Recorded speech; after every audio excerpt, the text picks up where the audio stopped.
السلام علیکم ویورز، میرا نام عطاء الرحمن اور آپ دیکھ رہے ہیں عطاء بخاری یوٹیوب چینل۔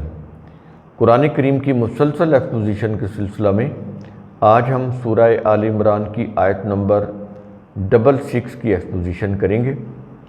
تو اس آیت میں کہا جا رہا ہے کہ اے رسول، یہ میں اس کا بیک گراؤنڈ دے رہا ہوں تھوڑا سا تاکہ بات واضح ہو جائے۔ اے رسول، تو اہل کتاب سے پوچھ کہ تم کیوں جھگڑتے ہو کہ ابراہیم تورات کی پیروی کرتا تھا، یہ انجیل کی۔ یہ بیک گراؤنڈ ذرا پیچھے جو چیزیں چل رہی ہیں یہ اس کی روح سے میں آپ کو بتا رہا ہوں، تاکہ شروع میں ہی آپ کو پتہ چل جائے کہ اس آیت کے اندر کیا چیز کہی جا رہی ہے، کیوں وہ جھگڑا کرتے تھے۔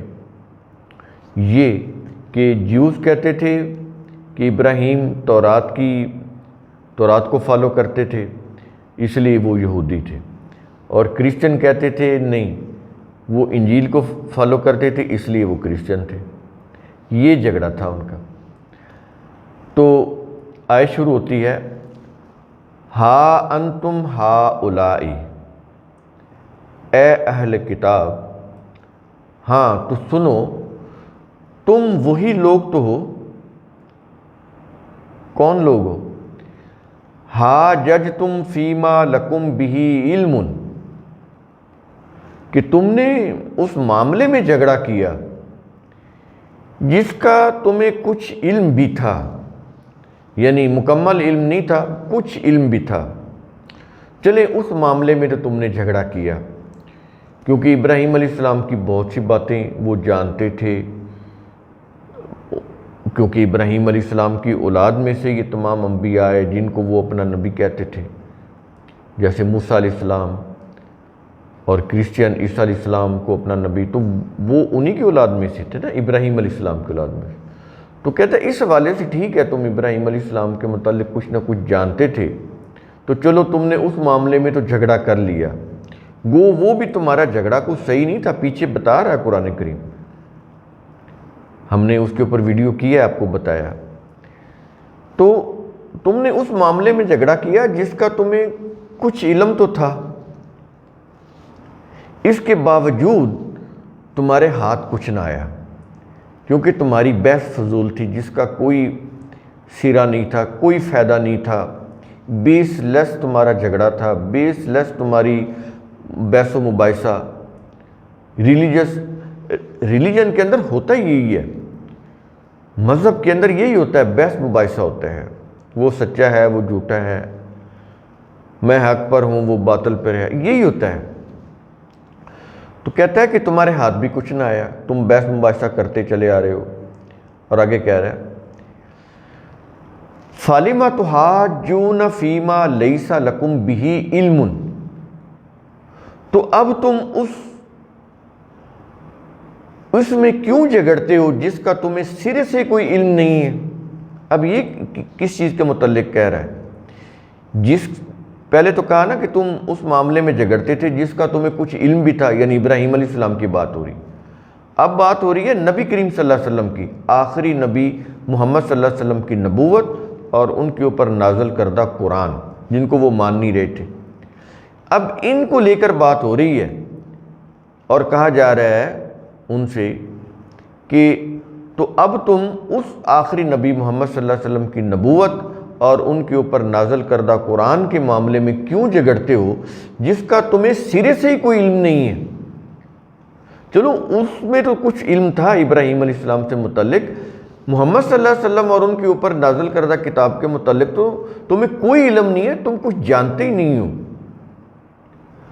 تو اس کے باوجود تم جھگڑ رہے ہو، نبی کریم صلی اللہ علیہ وسلم کی نبوت کا انکار کر رہے ہو، جو قرآن تمام انسانیت کے لیے فلاح، رہنمائی، ہدایت کی کتاب ہے، اس کا انکار کر رہے ہو، اپنی مذہب پرستی میں آ کر، مذہبی ضد میں آ کر، حسد میں آ کر، بغض میں آ کر تم انکار کر رہے ہو۔